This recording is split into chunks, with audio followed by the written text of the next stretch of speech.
জমে উঠছে রাজধানীর কোরবানির পশুর হাটগুলো। ক্রেতা বিক্রেতার ভিড় আর দামাদামিতে সরগরম এসব হাট।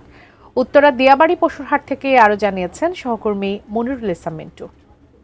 এর আগে আমরা উত্তরা দিয়াবাড়িতে ছিলাম, সেখানে অনেক বড় বড় গরু আমরা দেখিয়েছি, কিন্তু আমরা মিরপুর ইস্টার্ন হাউসে গিয়ে এখানে দেখছি যে বেশিরভাগ ছোট ছোট গরু রয়েছে এবং যাদের সামর্থ্য কম সেক্ষেত্রে কিন্তু তারা এই ইস্টার্ন হাউসে গিয়ে আসতে পারেন। প্রচুর ছোট গরু রয়েছে।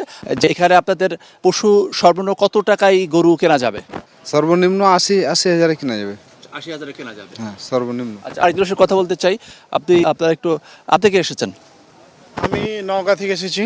কতগুলো গরু নিয়ে এসেছেন? আমি 25টা গরু এনেছি। 25টি গরু। বেচা বিক্রির কি অবস্থা? আমার এখন পর্যন্ত কোনো গরুর দাম বলেনি কোনো ক্রেতা।